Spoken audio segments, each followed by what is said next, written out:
The Isle of Wight is rich in historical and archaeological sites. These range from prehistoric fossil beds which include dinosaur remains, to dwellings and artifacts of the Bronze Age, Iron Age, Roman period and beyond. During the Mesolithic period, sea levels in the North Sea and the English Channel were some 30 to 40 meters lower than those of today. Britain was a peninsula of northern Europe. The isle is geologically linked to Armorica, and there has been some cross-channel tilts that has affected sea level, as the channel can be considered as an active geological fault area.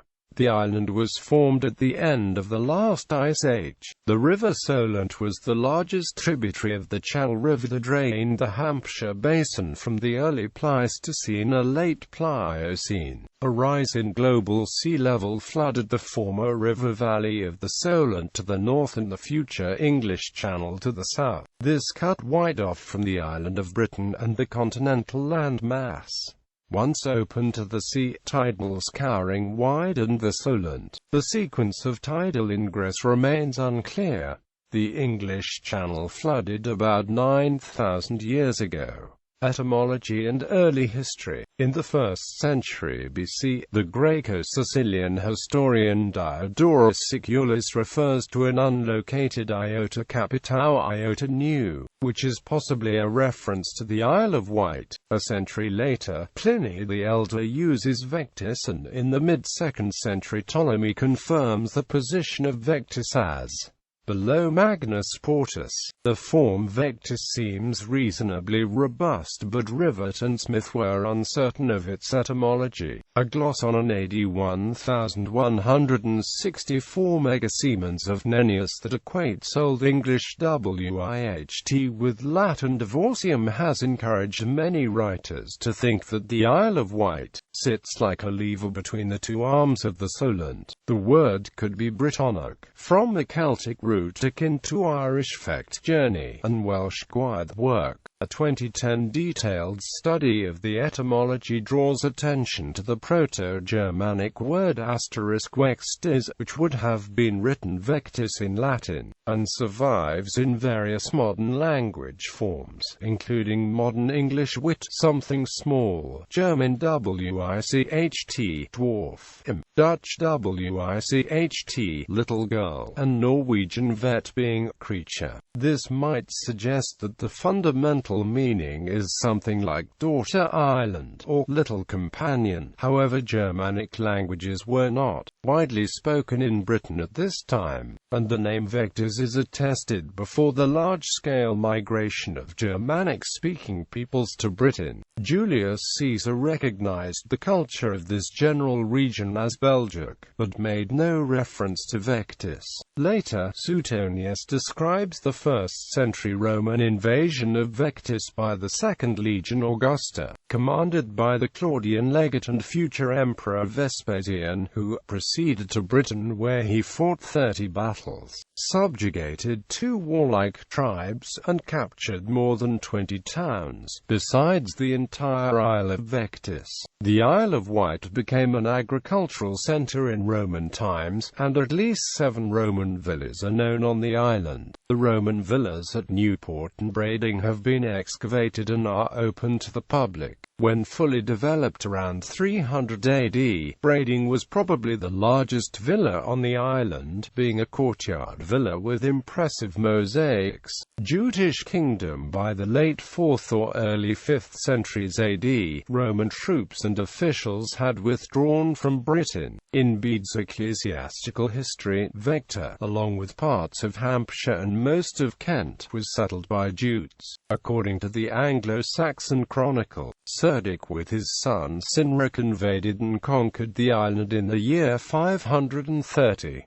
The Chronicle states that upon the death of Cerdic in 534, the island was given to his nephews, who were Stuff and Wigow. It is open to question whether Wigow was a real person or came from a misunderstood place name. The men of Wight were known as Witwara. Carisbrooke was known as the Fort of the Men of Wight, or Witwatersburg. Either of these names could have been changed to the name Wigga. The element Gar can mean spear, but it also survives in place names as Gore Promontory. According to the traditional historical record, the island became a Jutish kingdom ruled by King Stuff and his successors until the year 661, when it was invaded by Wulfhere of Mercia and forcibly converted to Christianity at sword point.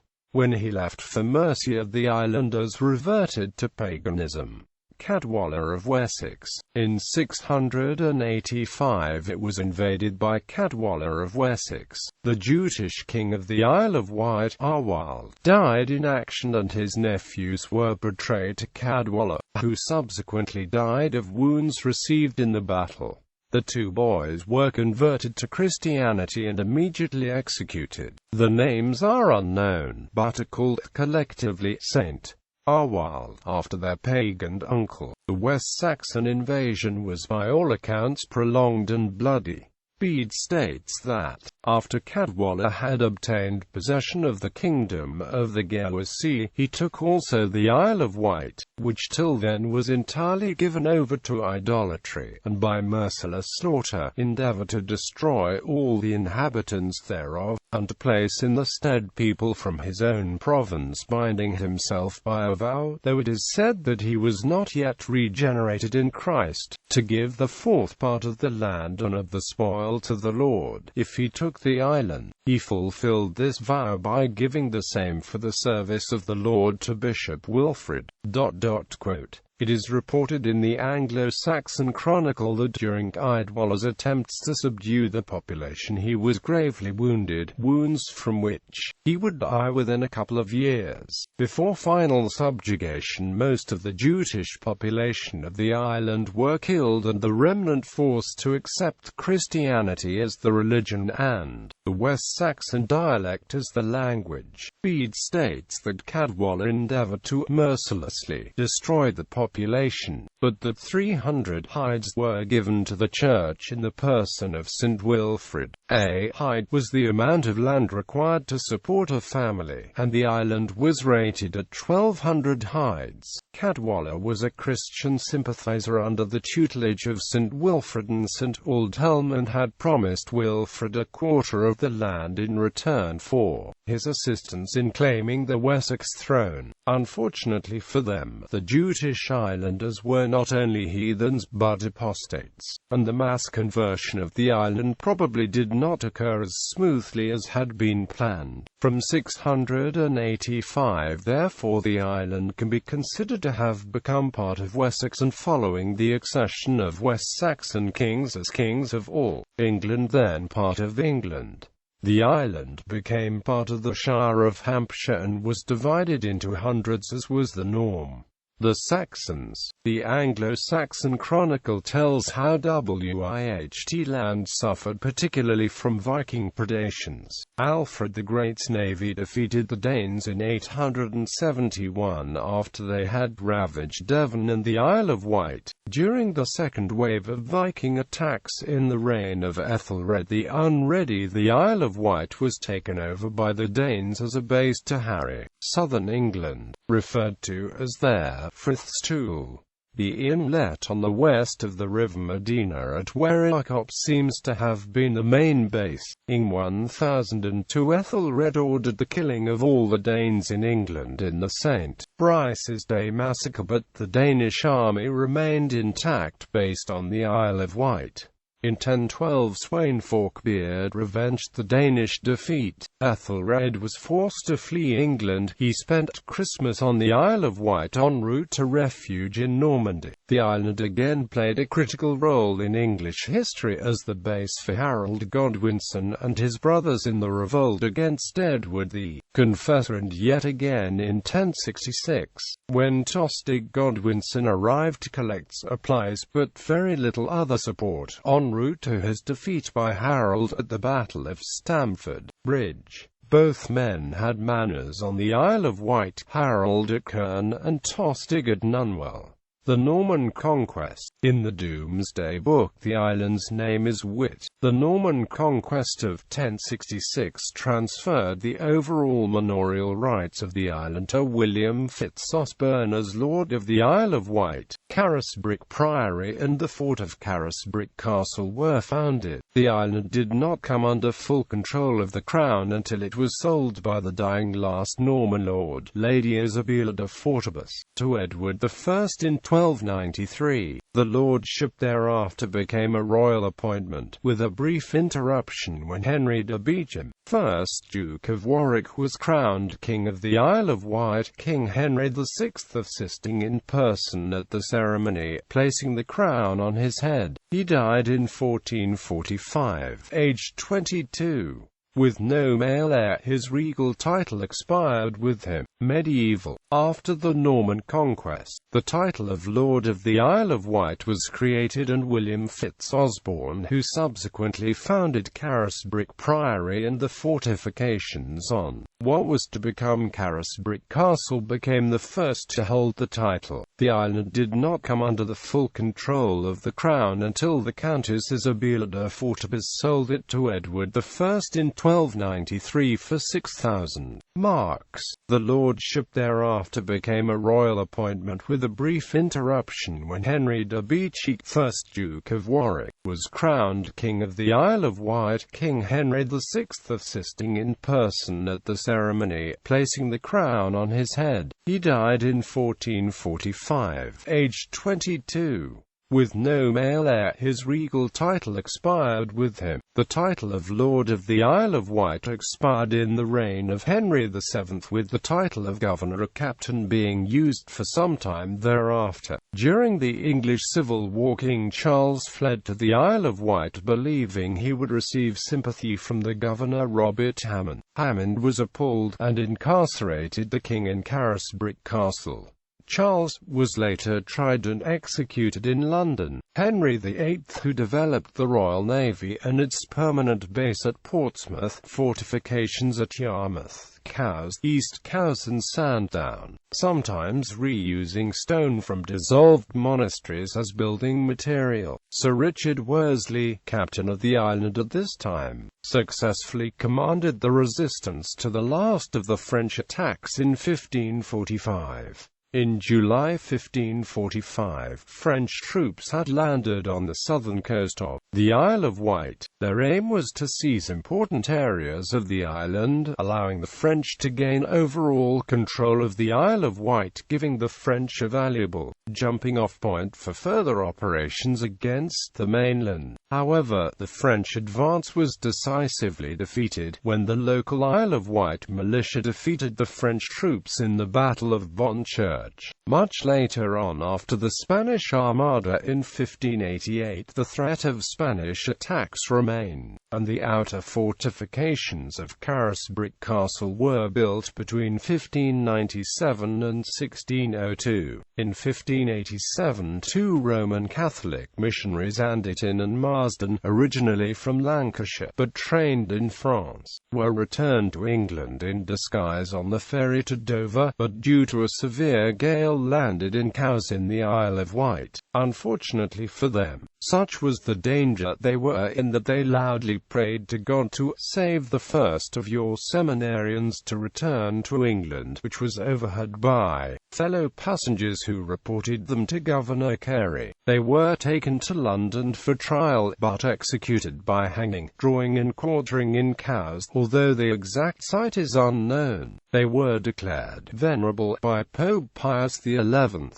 Early modern Charles I evaded custody under the army at Hampton Court by riding to Southampton in order to escape to Jersey. However, he and his companion became lost in the New Forest and missed their intended ship, and fled to the Isle of Wight instead. The governor, Colonel Robert Hammond, had declared for Parliament, and Charles was imprisoned in Carisbrooke Castle. Since an extensive bowling green was built for his use, this was initially in some comfort, but this was made closer after an abortive escape attempt, when he failed to get through the window to where Royalist sympathizers under John Oglander were waiting with a horse. Charles was approached by the Presbyterian faction of Parliament and concluded the Treaty of Newport, offering him a constitutional monarchy. However, Charles had no intention of accepting its restrictions upon royal power and also concluded the engagement with the Scots to invade on his behalf. As a result of his perceived faithlessness, the moderate faction at Parliament were discredited and Charles was moved to more prison-like conditions at Hurst Castle and thence to execution on the 30th of January 1649. Later Cromwell was to use Carisbrooke Castle as a place of imprisonment for fifth monarchists opposed to his protectorate, including Thomas Harrison and Christopher Fee. Queen Victoria made the Isle of Wight her home for many years, and as a result it became a major holiday resort for members of European royalty, whose many houses could later claim descent from her through the widely flung marriages of her offspring. During her reign in 1897, the world's first radio station was set up by Marconi at the Needles Battery at the western tip of the island. The famous boat-building firm of J. Samuel White was established on the island in 1802. Other noteworthy marine manufacturers followed over the 19th and 20th centuries, including Saunders Roe-Key, manufacturer of the flying boats and the world's first hovercraft. The tradition of maritime industry continues on the island today. In the mid to late 19th century, a sizable network of railways was built on the island, notable for its punishing gradients and numerous tunnels, particularly to reach the town of Ventnor. Since the early 20th century, these lines were often linked to plans for a tunnel under the Solent, an idea still talked of today. Most of the rail network closed between 1956 and 1966, and is now a series of cyclopaths. The first governor to hold the Crown representative title, use now of Lord Lieutenant, was Lord Mountbatten of Burma until his murder in 1979. Lord Otterstone was the last Lord Lieutenant to also hold the title governor. Since 1995 there has been no governor appointed and Mr. Christopher Bland has been the Lord Lieutenant. Corkheads and other island terms. Historically, inhabitants of the Isle of Wight have been known as Vectensians of Vections. These terms derive from the Latin name for the island, Vectis.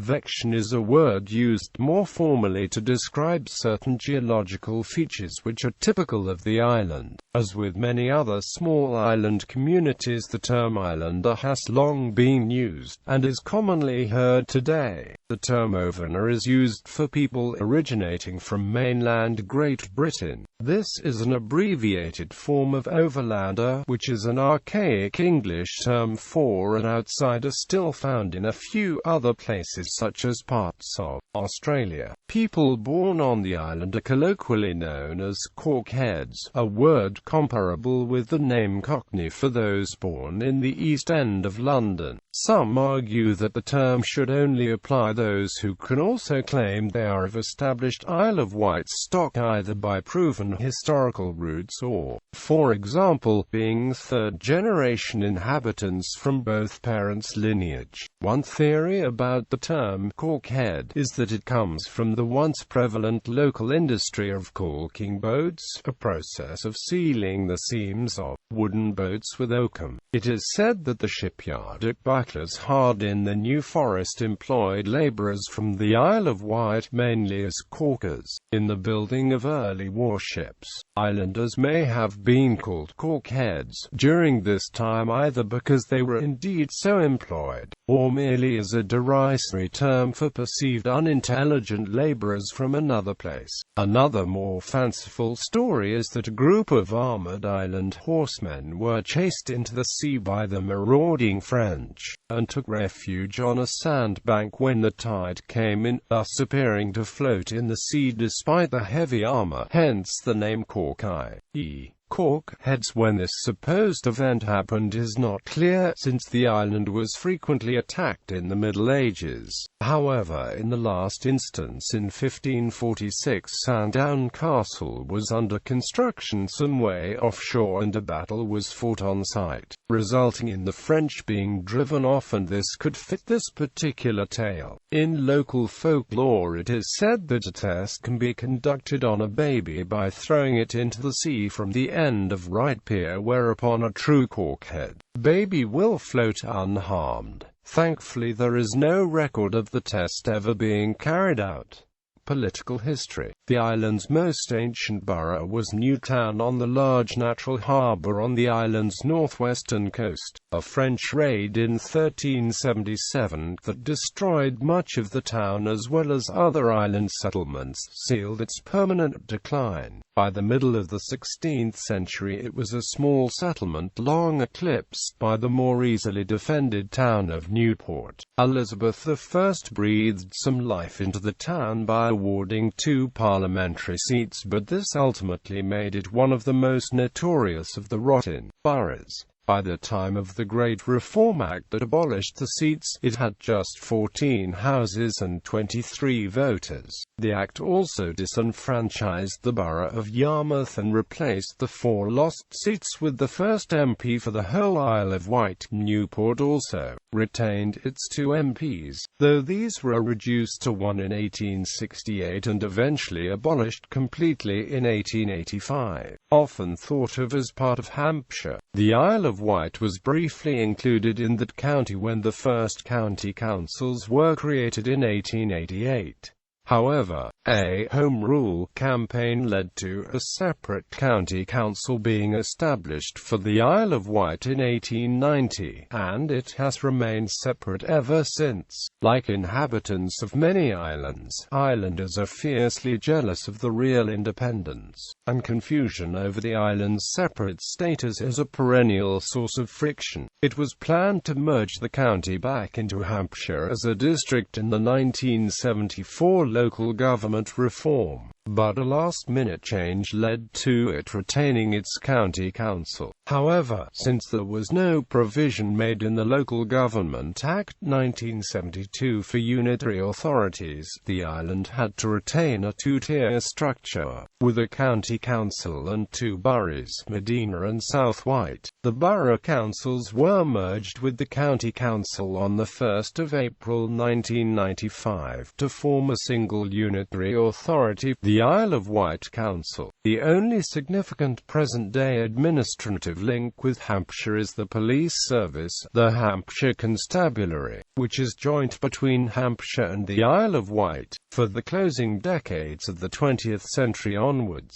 there has been considerable debate on the island over whether or not a bridge or tunnel should connect the island with mainland England. The Isle of Wight party campaigned from a positive position, although extensive public debate on the subject revealed a strong body of opinion amongst islanders against such a proposal. In 2002, the Isle of Wight Council debated the issue and made a policy statement against the proposal. Autonomy and political recognition. A number of discussions about the status of the island have taken place over many years, with standpoints from the extreme of wanting full sovereignty for the Isle of Wight to perhaps the opposite extreme of merging with Hampshire. The pro-independence lobby had a formal voice in the early 1970s with the Victorian National Party. The main claim was that the sale of the island to the Crown in 1293 was unconstitutional.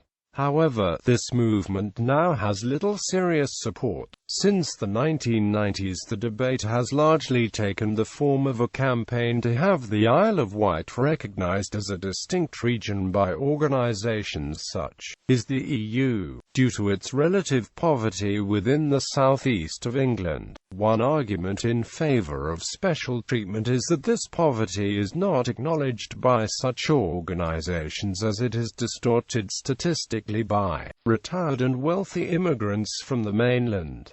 In more recent times, the regionalist movement has been represented by the Isle of Wight Party. Isle of Wight disease. In 1904 a mysterious illness began to kill honeybee colonies on the island, and had nearly wiped out all hives by 1907 when the disease jumped to the mainland and devastated beekeeping in the British Isles. Called the Isle of Wight disease, the cause of the mystery ailment was not identified until 1921 when a tiny parasitic mite, Acarapus woodii, was first described by J. Rennie. The mite inhabited the trachea of individual bees, and greatly shortened the lifespan, causing eventual death of the colony. The disease frightened many other nations because of the importance of bees in pollination. Laws against importation of honeybees were passed, but this merely delayed the eventual spread of the parasite to the rest of the world. The Isle of Wight Festival, a large rock festival, took place near Tennyson Down, West Wight in 1970, following two smaller concerts in 1968 and 1969. The 1970 show was notable for being one of the last public performances by Jimi Hendrix before his death. The festival was revived in 2002 and is now an annual event, with other, smaller musical events of many different genres across the island becoming associated with it. The first of the modern festivals was a one-day affair termed Rock Island, which expanded to 2 days in 2003, then 3 days by 2004.